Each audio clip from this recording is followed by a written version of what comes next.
আমরা সেহরির সময় এমন একটা ভুল আমরা করে থাকি যে ভুলের কারণে আমাদের এই সেহরি, আমাদের এই রোজা, আমাদের এই ইফতার কোনোটাই আল্লাহ তাআলার কাছে কবুল হয় না। বলেন নাউজুবিল্লাহ।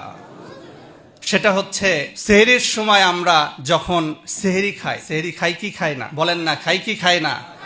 আজকে যারা রোজা আছেন সেহরি খান নাই, তো সেহরির সময় আমরা যে ভুলটা করে থাকি অধিকাংশ মানুষ, সেটা হচ্ছে যখন খাবার খাই আমরা খেয়াল করি কখন মুয়াজ্জিন আজান দিবে। যতক্ষণ পর্যন্ত আজান না দিবে ততক্ষণ পর্যন্ত আমরা খাইতেই থাকি। কথা বলেন ঠিক কি না? কিন্তু আপনারা খেয়াল করবেন যে বিভিন্ন মাদ্রাসা থেকে, মসজিদ থেকে ক্যালেন্ডার দেওয়া হয়। ওই ক্যালেন্ডারে সেহরি এবং ফজরের টাইম একটা নাকি আলাদা? সবাই বলেন নাই, বলেন একটা নাকি আলাদা? তো আলাদা এমনি দিয়েছে নাকি কারণ আছে?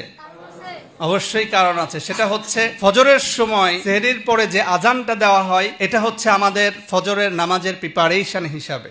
আপনি অজু করবেন, আপনার যদি অজু না থাকে আপনি পবিত্র হবেন, এই জন্য আজানটা দেওয়া হয়।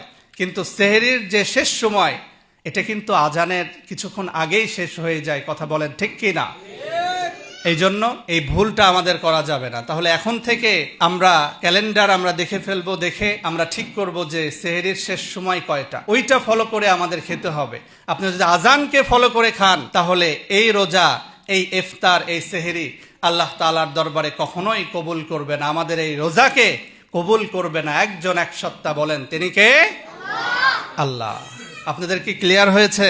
আমরা এই ভুলটা করি কি করি না? আজানকে খেয়াল করে আমরা খাই, এটা করা যাবে না। আপনার সেহরির আগেই সময় শেষ হয়ে যায়, আপনি আরো খাচ্ছেন, মানে আপনার রোজার সময় শুরু হয়ে গিয়েছে, তারপরে আপনি খাবার খাচ্ছেন। আমাদের যে গুনাহগুলো আছে এই সবগুলো চোখের পানি ফেলে আল্লাহর কাছে মাফ চেয়ে যেন আমরা নিষ্পাপ হইতে পারি, সেই তৌফিক আল্লাহ পাক রব্বুল আলামিন আমাদের সকলকে দান করে দিক। সকলেই বলেন আমিন।